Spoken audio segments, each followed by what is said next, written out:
Olá, seja muito bem-vindo ao nosso canal. Hoje estudaremos a Lei de Introdução às Normas do Direito Brasileiro através da leitura integral do Decreto-Lei 4.657. Bons estudos! Decreto-Lei número 4.657, de 4 de setembro de 1942, Lei de Introdução às Normas do Direito Brasileiro, com a redação dada pela Lei número 12.376, de 2010. Artigo 1º. Salvo disposição contrária, a lei começa a vigorar em todo o país 45 dias depois de oficialmente publicada. Parágrafo 1º. Nos estados estrangeiros, a obrigatoriedade da lei brasileira, quando admitida, se inicia 3 meses depois de oficialmente publicada. O parágrafo 2º foi revogado pela Lei 12.036. Parágrafo 3º. Se antes de entrar a lei em vigor ocorrer nova publicação de seu texto destinada à correção, o prazo deste artigo e dos parágrafos anteriores começará a correr da nova publicação. Parágrafo 4º. As correções a texto de lei já em vigor consideram-se lei nova. Artigo 2º. Não se destinando à vigência temporária, a lei terá vigor até que outra a modifique ou revogue. Parágrafo 1º. A lei posterior revoga a anterior quando expressamente o declare, quando seja com ela incompatível ou quando regule inteiramente a matéria de que tratava a lei anterior. Parágrafo 2º. A lei nova, que estabeleça disposições gerais ou especiais a par das já existentes, não revoga nem modifica a lei anterior. Parágrafo 3º. Salvo disposição em contrário, a lei revogada não se restaura por ter a lei revogadora perdido a vigência. Artigo 3º. Ninguém se escusa de cumprir a lei, alegando que não a conhece. Artigo 4º. Quando a lei for omissa, o juiz decidirá o caso de acordo com a analogia, os costumes e os princípios gerais de direito. Artigo 5º. Na aplicação da lei, o juiz atenderá aos fins sociais a que ela se dirige e às exigências do bem comum. Artigo 6º. A lei em vigor terá efeito imediato e geral, respeitados o ato jurídico perfeito, o direito adquirido e a coisa julgada. Parágrafo 1º. Reputa-se ato jurídico perfeito o já consumado segundo a lei vigente ao tempo em que se efetuou. Parágrafo 2º. Consideram-se adquiridos, assim, os direitos que o seu titular ou alguém por ele possa exercer, como aqueles cujo começo do exercício tenha termo pré-fixo ou condição pré-estabelecida e inalterável a arbítrio de outrem. Parágrafo 3º. Chama-se coisa julgada ou caso julgado a decisão judicial de que já não caiba recurso. Artigo 7º. A lei do país em que domiciliada a pessoa determina as regras sobre o começo e o fim da personalidade, o nome, a capacidade e os direitos de família. Parágrafo 1º. Realizando-se casamento no Brasil, será aplicada a lei brasileira quanto aos impedimentos dirimentes e às formalidades da celebração. Parágrafo 2º.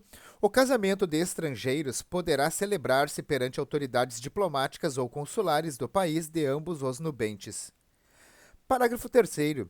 Tendo os nubentes domicílio diverso, regerá os casos de invalidade do matrimônio a lei do primeiro domicílio conjugal.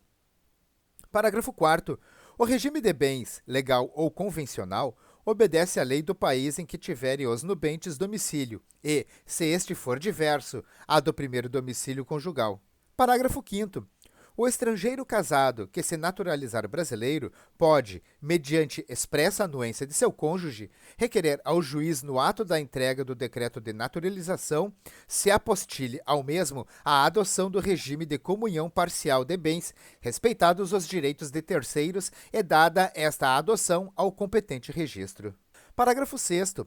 O divórcio realizado no estrangeiro, se um ou ambos os cônjuges forem brasileiros, só será reconhecido no Brasil depois de 1 ano da data da sentença, salvo se houver sido antecedida de separação judicial por igual prazo, caso em que a homologação produzirá efeito imediato, obedecidas as condições estabelecidas para a eficácia das sentenças estrangeiras no país. O Superior Tribunal de Justiça, na forma do seu regimento interno, poderá reexaminar, a requerimento dos interessados, decisões já proferidas em pedidos de homologação de sentenças estrangeiras de divórcio de brasileiros, a fim de que passem a produzir todos os efeitos legais. Parágrafo 7º. Salvo o caso de abandono, o domicílio do chefe da família estende-se ao outro cônjuge e aos filhos não emancipados, e o do tutor ou curador aos incapazes sob sua guarda. Artigo 8º. Quando a pessoa não tiver domicílio, considerar-se-á domiciliada no lugar de sua residência ou naquele em que se encontre. Artigo 8º. Para qualificar os bens e regular as relações a eles concernentes, aplicar-se-á a lei do país em que estiverem situados. Parágrafo 1º. Aplicar-se-á a lei do país em que for domiciliado o proprietário, quanto aos bens móveis que ele trouxer ou se destinarem a transporte para outros lugares. Parágrafo 2º. O penhor regula-se pela lei do domicílio que tiver a pessoa, em cuja posse se encontra a coisa apenhada. Artigo 9º. Para qualificar e reger as obrigações, aplicar-se-á a lei do país em que se constituírem. Parágrafo 1º. Destinando-se a obrigação a ser executada no Brasil e, dependendo de forma essencial, será esta observada, admitidas as peculiaridades da lei estrangeira quanto aos requisitos extrínsecos do ato. Parágrafo 2º. A obrigação resultante do contrato reputa-se constituída no lugar em que residir o proponente. Artigo 10. A sucessão por morte ou por ausência obedece à lei do país em que domiciliado o defunto ou o desaparecido, qualquer que seja a natureza e a situação dos bens. Parágrafo 1º. A sucessão de bens de estrangeiros situadas no país será regulada pela lei brasileira em benefício do cônjuge ou dos filhos brasileiros ou de quem os represente, sempre que não lhes seja mais favorável a lei pessoal do de cujos. Parágrafo 2º. A lei do domicílio do herdeiro ou legatário regula a capacidade para suceder. Artigo 11. As organizações destinadas a fins de interesse coletivo, como as sociedades e as fundações, obedecem à lei do Estado em que se constituírem. Parágrafo 1º. Não poderão, entretanto, ter no Brasil filiais, agências ou estabelecimentos antes de serem os atos constitutivos aprovados pelo governo brasileiro, ficando sujeitas à lei brasileira. Parágrafo 2º. Os governos estrangeiros, bem como as organizações de qualquer natureza que eles tenham constituído, dirijam ou hajam investido de funções públicas, não poderão adquirir do Brasil bens imóveis ou suscetíveis de desapropriação. Parágrafo 3º. Os governos estrangeiros podem adquirir a propriedade dos prédios necessários à sede dos representantes diplomáticos ou dos agentes consulares. Artigo 12. É competente a autoridade judiciária brasileira quando for o réu domiciliado no Brasil ou aqui tiver de ser cumprida a obrigação. Parágrafo 1º. Só a autoridade judiciária brasileira compete conhecer das ações relativas a imóveis situados no Brasil. Parágrafo 2º. A autoridade judiciária brasileira cumprirá, concedido o exequatur e, segundo a forma estabelecida pela lei brasileira, as diligências deprecadas por autoridade estrangeira competente, observando a lei desta, quanto ao objeto das diligências. Artigo 13. A prova dos fatos ocorridos em país estrangeiro rege-se pela lei que nele vigorar, quanto ao ônus e aos meios de produzir-se, não admitindo os tribunais brasileiros provas que a lei brasileira desconheça. Artigo 14. Não conhecendo a lei estrangeira, poderá o juiz exigir de quem a invoca prova do texto e da vigência. Artigo 15. Será executada no Brasil a sentença proferida no estrangeiro que reúna os seguintes requisitos. A linha A, haver sido proferida por juiz competente. A linha B, terem sido as partes citadas ou haver-se legalmente verificado a revelia.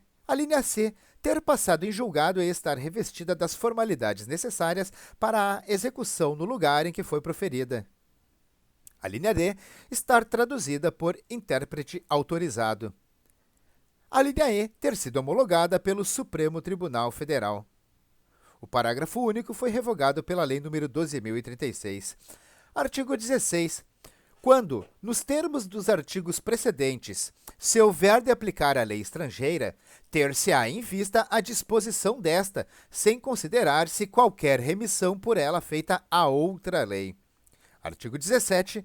As leis, atos e sentenças de outro país, bem como quaisquer declarações de vontade, não terão eficácia no Brasil quando ofenderem a soberania nacional, a ordem pública e os bons costumes.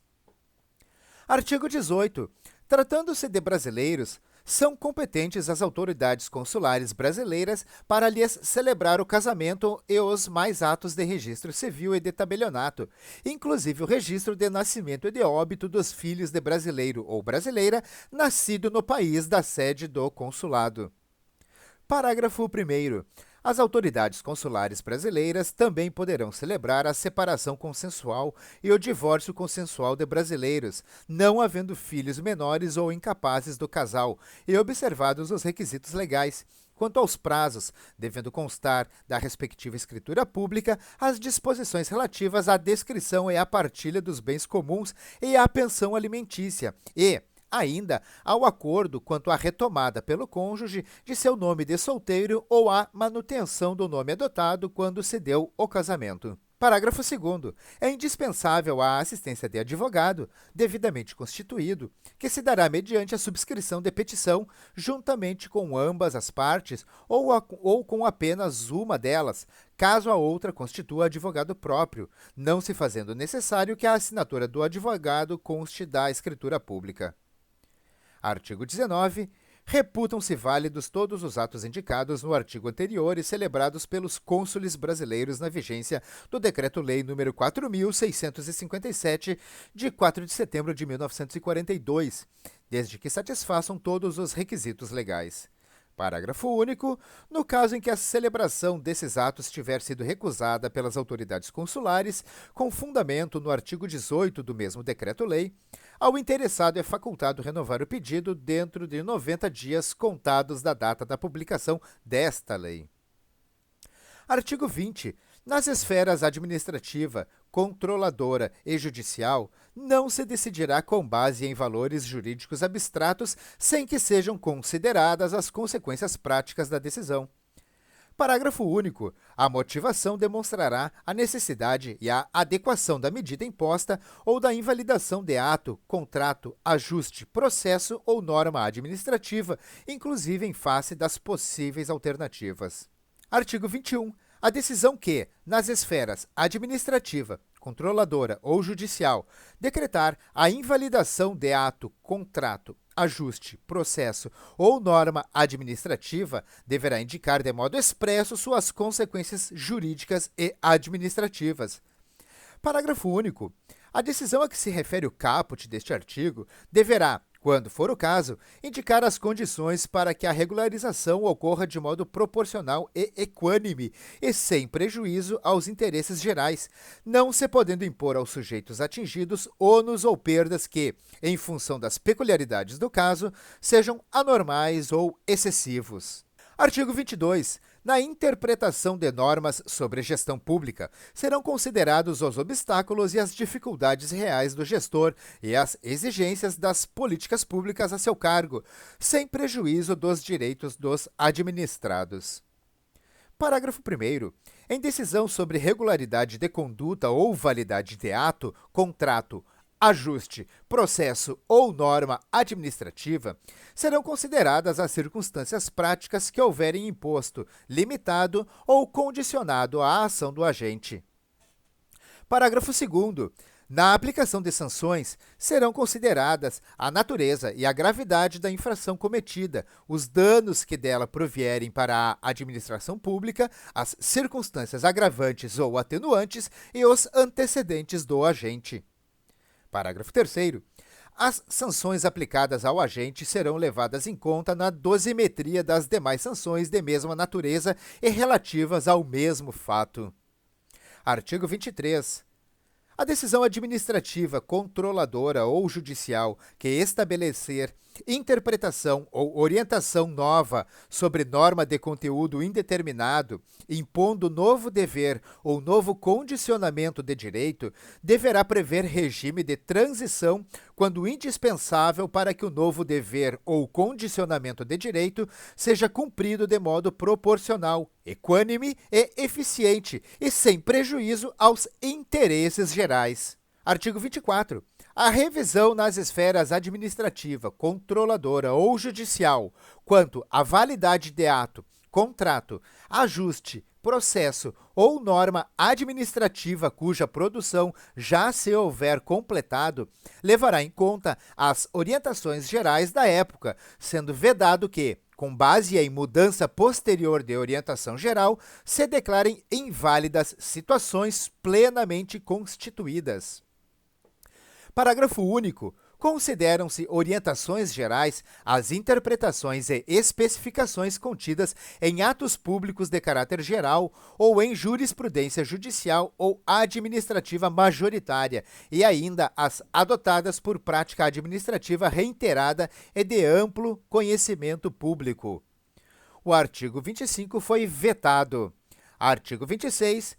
Para eliminar irregularidade, incerteza jurídica ou situação contenciosa na aplicação do direito público, inclusive no caso de expedição de licença, a autoridade administrativa poderá, após oitiva do órgão jurídico e, quando for o caso, após realização de consulta pública e presentes razões de relevante interesse geral, celebrar compromisso com os interessados, observada a legislação aplicável, o qual só produzirá efeitos a partir de sua publicação oficial. Parágrafo 1º. O compromisso referido no caput deste artigo. Inciso 1.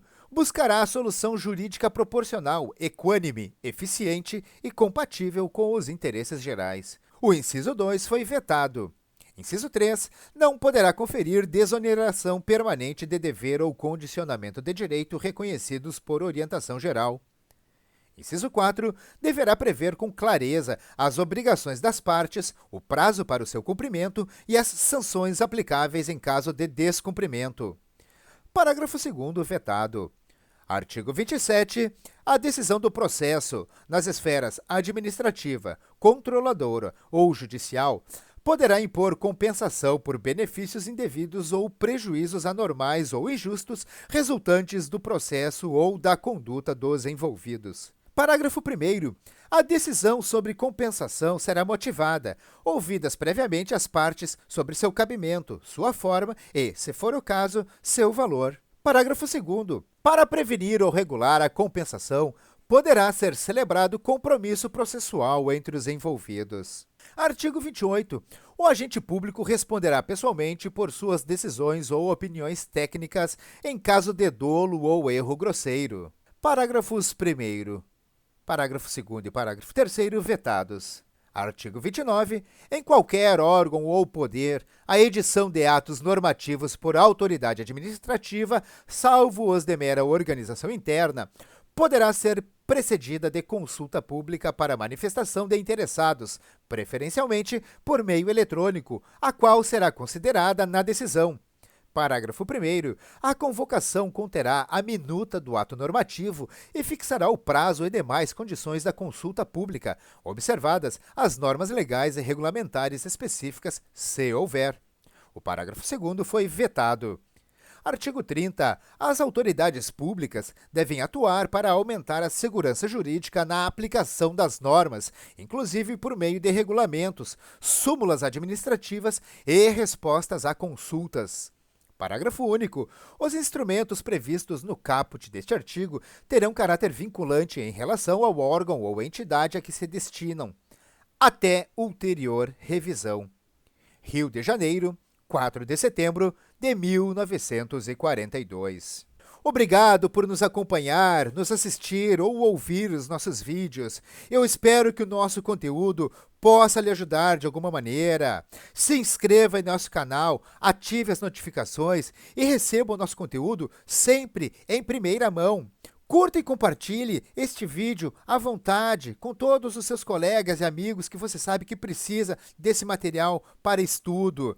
Deixe aqui nos comentários as suas críticas e também seus elogios e sugestões para os próximos vídeos que você gostaria de ver aqui no canal Leis Brasileiras em Áudio. Eu desejo sucesso e prosperidade para você e para todos os seus próximos. Um forte abraço e até o próximo vídeo.